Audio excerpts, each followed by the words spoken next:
ఎవరేమనుకున్నా అండి, ఉదయాన్నే ఖాళీ కడుపులో కాస్త టీ పడితేనే చాలా మందికి నిద్రపోతున్న మెదడు మళ్ళీ రొంత హుషారైతా ఉంటుంది. అందుకే ఎక్కడైనా సరే మందు నీళ్ళ తర్వాత చాయ్ నీళ్ళకే గిరాకీ ఎక్కువగా ఉంటుంది అన్నట్టు టీ అంటే గుర్తొచ్చింది.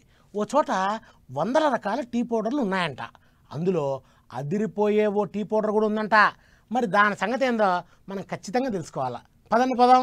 ఇగో గీడ గీకి పారేసిన ఆనంకాయ పొట్టు లెక్క అవుపడుతుంది చూస్తుర్రా. ఇదో రకం షాపత్త. అవునంటే షాయ్ చెట్టుకున్న తాగరా బాయ్ అని గదేదో సినిమాలు అన్నట్లు పొద్దుగాల లేస్తే కొంతమందికి చాయ్ సప్పరియకపోతే పానం ఎట్లెట్లనో ఉంటది. అందుకే చాయ్ తాగేటోళ్ల కోసం చాపత్త కంపెనీ వాళ్ళు తీరు తీరు చాపత్తలు పట్టుకొస్తుంటారు. అట్లా పశ్చిమ బెంగాల్ రాష్ట్రంలో ఉన్న డార్జిలింగ్ అనే పట్టణంలో ఏక్సే ఏక్ చాపత్తలు దొరుకుతాయట. ఇక్కడ కానొస్తున్నది కదా గీ చాపత్తనే కిలో లచ్చన్నరనట. వాటి నీళ్ళ లెక్కనే ఉన్నది. గిదేం చాయి అదేం చాపత్త. లచ్చన్నర పెట్టి ఉత్త నీళ్లు తాగాలనా ఏంది అని అనుకోకుర్రి.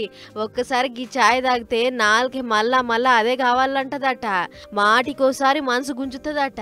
గుండె లబ్డబ్ కాదు ఛాయా ఛాయా అని కొట్టుకుంటదట.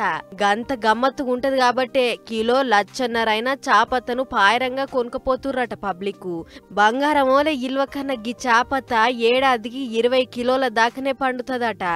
ఏమైనా లచ్చన్నరకు కిలో చాపత్త అంటే గమ్మత్తే ఉన్నది. దాని రుచి ఏం నమూనా ఉంటదో అని అనుకుంటుర్రట ముచ్చట చూసిన పబ్లిక్.